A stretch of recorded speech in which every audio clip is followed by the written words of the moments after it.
Olá pessoal, este vídeo é sobre a geopolítica do petróleo, que nada mais é do que um campo multidisciplinar do conhecimento que trabalha com a disputa de poder em torno do petróleo. Para entendermos a importância do petróleo, basta imaginarmos o nosso dia hoje, sem a utilização de qualquer um de seus derivados. Ah, mas eu não uso petróleo. Usa, nós usamos basicamente o dia inteiro coisas com plástico, com tintas, a gasolina, o óleo diesel, o querosene, que é usado como base para combustível dos aviões, e mais uma infinidade de outras coisas. A utilização dos recursos energéticos como o petróleo não está ligada apenas à sua disponibilidade pelo planeta, mas em questões políticas entre os países que são os detentores das reservas mundiais e os países que possuem as empresas beneficiadoras desse produto, não obstante os principais consumidores. Nós vamos ter aí um cenário em que vão atuar os países com as maiores reservas e, de outro lado, aqueles países que são os maiores consumidores. Após o final da Segunda Grande Guerra, houve uma mudança significativa no cenário geopolítico mundial, principalmente no tocante ao petróleo. A mudança foi crucial para o redesenho do que é a geopolítica do petróleo hoje. O enfraquecimento de algumas potências europeias permitiu o desenvolvimento de alguns grupos nacionalistas, como é o caso do Irã, com um ideário islâmico. No Irã, o Estado nacionalizou a exploração petrolífera em 1951, o que prejudicou a British Petroleum, uma empresa do Reino Unido que atuava no território iraniano. Porém, com o apoio dos Estados Unidos, o Reino Unido boicotou economicamente o Irã, ameaçando militarmente. Mas, apesar disso, nos outros países produtores, a pressão sobre as grandes companhias monopolistas continuava. E à medida que aumentava a importância do petróleo no cenário mundial, essas disputas continuaram cada vez mais acirradas. Tanto que, em 14 de setembro de 1960, os países detentores das maiores reservas mundiais de petróleo se uniram na Conferência de Bagdá e criaram a OPEP, que é a Organização dos Países Exportadores de Petróleo. Inicialmente era Arábia Saudita, Irã, Iraque, Kuwait e Venezuela. A OPEP inicialmente funcionou como um cartel ali que controlava o preço a nível mundial dos barris de petróleo. Quando eu estava fazendo a edição do vídeo, eu percebi que faltou um determinado assunto relacionado ao primeiro choque do petróleo, que é aquele lá de 1973, que foi em 1969, que aconteceu um golpe de Estado que derrubou a monarquia da Líbia, levando o coronel Muammar Gaddafi, esse povo tem um nome complicado, ao poder. E esse governo passou a pressionar as companhias petrolíferas, outra palavra aí bem complicada, né? Estrangeiras.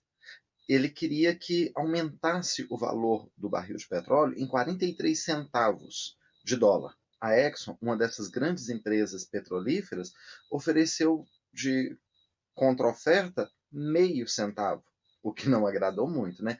E um outro fator aí agravante, na época o canal de Suez estava fechado e a Líbia nesse momento correspondia a 30% da produção de petróleo consumida na Europa. E agora vamos voltar.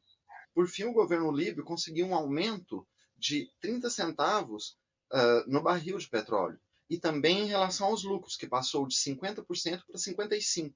Em 1971, pelo Acordo de Teherã, as companhias petrolíferas aceitaram uma determinação da OPEP de estabelecer uma tributação mínima de 55% sobre os lucros obtidos e um aumento de 35 centavos de dólar no preço do barril, e aumentos programados para os próximos 5 anos. No feriado de Yom Kippur de 1973, o Egito e a Síria atacaram Israel, tentando obter de volta partes do território que, em 1967, Israel havia tomado. E em meio à guerra de Yom Kippur, os países árabes produtores de petróleo impuseram embargos econômicos aos Estados Unidos. Os efeitos imediatos ao choque de petróleo de 1973 foi uma crise energética mundial, o que levou vários países a se redesenharem nesse processo de geopolítica do petróleo. O segundo choque do petróleo foi em 1979, e uma das principais causas desse choque de 1979 foi a Revolução Iraniana, e a outra foi a guerra entre Irã e Iraque. Com os choques do petróleo, essas grandes empresas petrolíferas, elas tiveram que se reestruturar. A British Petroleum, por exemplo, do Reino Unido, perdeu cerca de 40% do seu fornecimento de petróleo bruto, além do que já havia perdido no Kuwait, no Iraque, na Líbia. Após a onda de estatização dos países produtores, a ação dessas companhias petrolíferas tornou-se um investimento de alto risco, com a influência vinda, por exemplo, da União Soviética e do Mar do Norte. A OPEP se viu numa situação de ou corta a produção e mantém os preços, ou abaixa os preços e perde a sua influência a nível mundial. Tanto que em março de 1982, a OPEP decide fixar uma cota de 18 milhões de barris de petróleo por dia, dividido entre os seus países membros. O aumento da oferta do petróleo em nível mundial fez com que os preços caíssem, e para a redução da renda petrolífera nos países produtores, dentro e fora da OPEP. O colapso da União Soviética em 1991 representou o fim de uma era na geopolítica do petróleo. Na década de 1990, a Guerra do Golfo foi o primeiro conflito militar internacional em que o controle das reservas de petróleo figurava como papel central. O Iraque ainda estava debilitado devido à guerra com o Irã, que terminou em 1988 sem vencedores, quando em 1990 ele invade o Kuwait para ampliar suas reservas de petróleo e o seu território.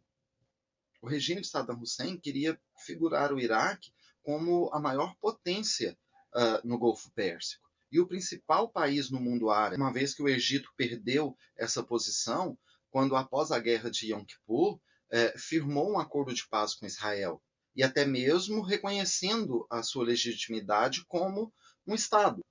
Com a invasão do Kuwait, o Iraque ele passou a controlar 1/5 das reservas confirmadas, aprovadas de petróleo do mundo, mesmo assim ainda inferior às reservas da Arábia Saudita, que configuram em torno de 1/4 das reservas provadas no mundo. O início do século XXI foi marcado pelo aumento no preço do petróleo, levando em consideração o crescimento econômico da China e da Índia. A Venezuela foi um dos principais fornecedores de petróleo para os Estados Unidos, e hoje vive aí essa tensão de desconforto diplomático, militar. Os Estados Unidos figura sempre uma posição central nessa questão geopolítica do petróleo a nível mundial, uma vez que é o maior consumidor do mundo. Mesmo sendo um grande produtor de petróleo, ainda não é autossuficiente. Ele consome cerca de 5 vezes mais do que o Japão, que é o terceiro maior consumidor de petróleo no mundo. Todos esses problemas que veio historicamente interagindo com a geopolítica do petróleo fez com que os países produtores pautassem numa nova postura de produção interna, de desenvolvimento de tecnologias para outras fontes energéticas, como um exemplo aqui do Brasil, com o Proálcool. Agora é aquela coisinha aí do like, do compartilhamento, do se inscrever caso não seja inscrito. E até o próximo.